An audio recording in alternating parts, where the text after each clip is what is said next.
Daily wages का मामला बहुत सीरियस है और बहुत कंसर्निंग है क्योंकि हर इसमें बहुत सारी फैमिली जुड़ी हैं और इस वक्त तो लगभग हमारे पास एग्जैक्ट तो फिगर नहीं है लेकिन 1 लाख के करीब जो डेली वेजर्स है जिनको अभी रेगुलाइज नहीं किया गया है और ये 90s में सिलसिला शुरू हुआ और आप देखें कि 90 के बाद क्या हुआ कि 96 2000 में ये चलता रहा। निपोटिज्म, फेवरेटिज्म, करप्शन, ये वहां का उस वक्त ये उनकी आबादी जो है सरकारी डेटा दे रही है 7 लाख प्रोफेशनल लोग हैं, उनमें से 20% लोगों को नौकरियां मिलती हैं और 50% फिर भी अनएम्प्लॉयमेंट रहते हैं despite the of higher education. और हाँ, एक चीज है कि जुलाई 2023 के बाद जो फर्क जो नजर आया वो ये फर्क नजर आया कि हमारे से जो हम नंबर आगे चल रहे थे कभी 2 पर कभी 1 पर, तो हमारे से आगे निकल गया हरियाणा, आगे निकल गया अनएम्प्लॉयमेंट में सबसे ज्यादा हरियाणा है, राजस्थान है, बिहार है, तो हम कहीं चौथे नंबर पे आ रहे हैं। और उसकी वजह यह है कि सरकार जो यहाँ पर जो एलजी एडमिनिस्ट्रेशन है, जो वैकेंसीज होती है, क्योंकि यहाँ का नौजवानों का ज्यादा दारोमदार जो है वो गवर्नमेंट सेक्टर पर है, तो गवर्नमेंट अपनी तरफ से एडवर्टीज करे और पोस्टें जो है रेफर बहुत कम होती हैं,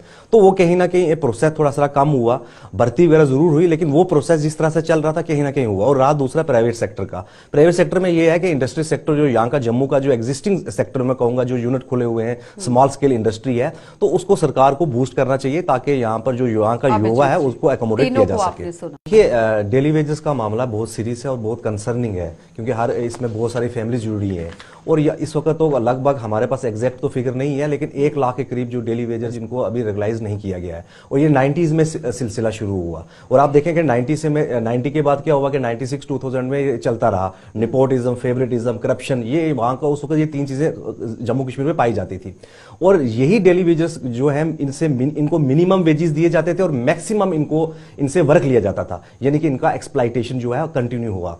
और जो भी सरकार आई उसने कहा आप अपनी राजनीति के लिए कि आप हमें वोट दो, हम अगली बार आपको रेगुलाइज करेंगे, लेकिन इनका हक है, इनके कुंबे हैं, इनका बहुत बड़ी एक आप देखें कितने परिवार जो है यहाँ पर इन पर डिपेंडेंट है, इनको रेगुलाइज जल्द से जल्द होना चाहिए जितने डेली वेजेस हैं। अब पोस्ट थी नहीं थी वो एक अलग सा इशू है, लेकिन मैं साथ में एक और चीज आ रही हूं मैं ताज जी आपके पास, पोस्ट थी या नहीं थी लेकिन डेली वेजर्स का मसला यहाँ पर हल होना। एक चीज कहना चाहूंगा कि जो भी प्रोफेशन आप चूज कर रहे हैं ध्यान से कीजिए। आने वाले जो इस वक्त हमारे एग्जिस्टिंग नौजवान है 20 साल 21 साल 18 साल के, क्योंकि आप देखें कि कहीं स्टैग्नेशन तो नहीं है किसी प्रोफेशन में, तो सरकार को भी चाहिए कि स्किल कोर्सेज जो हैं उसके इंस्टीट्यूशन जो हैं कायम होने चाहिए, हर डिस्ट्रिक्ट में कायम होने चाहिए ताकि उनको अपॉर्चुनिटीज मिल सके। लेकिन मैं एक चीज जो सोटिया भाई से पूछना चाहूंगा और कहना चाहूंगा इनके माध्यम से कि ये सरकार तक पहुंचाएंगे कि यहाँ पर एक तो गवर्नमेंट सेक्टर की बात रही, अब मैं आता हूँ प्राइवेट सेक्टर पर। यहाँ पर जितनी कंपनीज है, अब किसका एक का नाम तो मैं ले नहीं सकता हूं,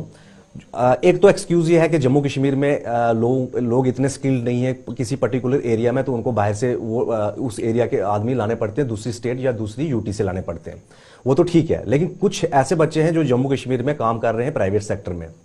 उनको जो वेजेस दिए जाते हैं, अगर मैकेनिकल इंजीनियर है तो बाहर से जो पंजाब से आएगा या हरियाणा से आएगा उसको 1 लाख रुपया मिलेगा, और जम्मू कश्मीर में उसी नौजवान को उसी की सेम क्वालिफिकेशन होगी लेकिन 30,000 पर उसको रखा जाएगा। तो कहीं ना कहीं इसके लिए रिगार्डिंग पॉलिसीज जो है किसी तरह की जाए ताकि इस तरह से नौजवान एक्सप्लॉइट ना हो सके। इस तरह से अगर कोई नाइंसाफी कर रहा है तो जरूर हमारे संज्ञान में ये चीज लानी चाहिए, हम उसके ऊपर जरूर एक्ट करेंगे। ऐसा अगर कोई कर रहा है तो बड़ा बड़ी गलत कर रहा है, सीधी बात है। जम्मू का युवा या कश्मीर का युवा किसी से कम नहीं है, इसकी कर रही है पर कोई सियासत नहीं होनी चाहिए। मेरी तो यही एलजी साहब से एक मुतालबा रहेगा कि इनकी जायज जो जितनी मांगे हैं, क्योंकि ये कोई नाजायज मांगे नहीं है, क्योंकि डेली वेजर्स जो है मुतालबा कर रहे हैं बिल्कुल जायज है, फायर एंड सर्विसेज है, उनकी जल्द से जल्द जो है इनका मुतालबा पूरा किया जाए, इनको रेगुलाइज किया जाए। क्योंकि 1 लाख नहीं, ये आप सोच लो 1 लाख का मतलब हो गया 15 से 20 लाख आबादी जुड़ी हुई है, उनके कुंबे जुड़े हुए हैं। दूसरा ये मैं मुतालबा करना चाहूंगा कि जो नौजवानों के बीच में एक ट्रस्ट डिफिसिट हुआ है, जो एलजी एडमिनिस्ट्रेशन के बीच में गैप आया है, उस गैप को दूर किया जाए, एलिनेशन जो फर्दर न बढ़े, एलिनेशन को दूर किया जाए और यहाँ पर नौकरियों जो है नौकरियों के लिए और मौके जो है फराहम किए जाए।